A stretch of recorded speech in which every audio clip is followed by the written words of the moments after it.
So here I am back to give you some relevant information about the anticipatory bail. Just few minutes back I was talking to a client. Actually the person was not my client. He got my number from some lawyer and he wanted to ask me something about the investigation process after you get the anticipatory bail. The interesting part of his anticipatory bail was that he was not at all named in the FIR, but still he applied for the anticipatory bail because he had this suspicion, or you can say apprehension, that he might be arrested by the police officer in the commission of the offense in which he was not at all involved. Obviously, anticipatory bail is something which is a pre-arrest bail procedure where you apply for the bail from the court in the apprehension or in the anticipation of arrest.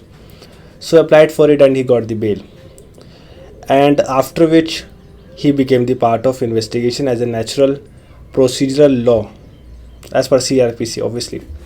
So because of which I thought of making a small video about some points related to the bail. For example, if you are applying for the bail, what you should keep in mind as an accused person, as a normal person. If your family member or relative, I hope they will not get kind of trapped in this kind of situation, but still if in future they will, so you have the remedy to cure that particular situation.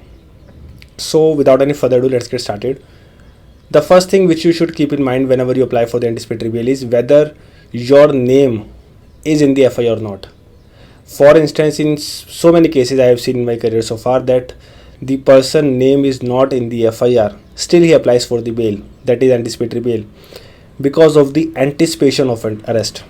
And if you do the same thing without your name in the FIR, there are chances that police will start keeping an eye upon you. Not only the police, the judge will also do the same, and somehow you will become the accused person, or you can say the alleged accused person, because earlier your name was not in the FIR, you were not in the eyes of police or judiciary, but now as you filed the application, so the police, the judiciary will think about it, that why you applied for the anticipatory bail. You might or might not be the accused person, or you might be, I would say, involved in the crime, or you are trying to tampering with the evidences. So in these kind of situation, you must aware about your right, that you have to consult a lawyer, that whether you should go for anticipatory bail or not. So I'm going to give you a kind of situation. For instance, if you were not involved in the crime scene but still you were present at the crime scene, or you were not actively participating in the crime but still you were telling the other person not to do so. So in those situations there are chances that the other persons who were standing there, who were watching you, may go to the police station and talk about yourself, that that person was present at the crime scene and he was involved in the crime as well. So in those situations you can go to the sessions court or the high court for the anticipatory bail. Otherwise, if you were not present at the crime scene, if you were not at involved, there are no chances that police may get arrest you. So do not go to sessions court or high court for the anticipatory bail. It may cause you irreparable injury for future as well. Now coming to the second point. The second very important point is, whenever you apply for the anticipatory bail, you have to write it down that you are ready and willing to join the investigation. Now here, ready and willingness to join the investigation means you are ready to join the investigation whenever the investigating officer calls you up at any point of time. You will not omit the situation, you will not deny to come to the police station or go to the police station. And if you will not comply with the orders of the court has the power to send you to the police custody or to the judicial custody. So you have to be very cautious. If you are writing this in your bail application that you are ready and willing to join the investigation, you must comply the court orders.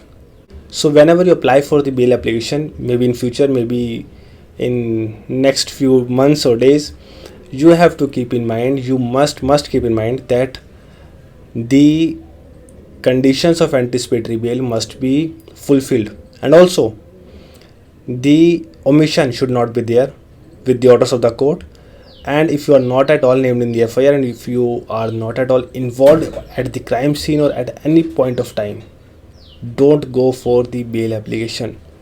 Just stay calm. If police calls you, go to the police station, answer each and every question they ask to you, but don't try to make yourself accused person in the eyes of law.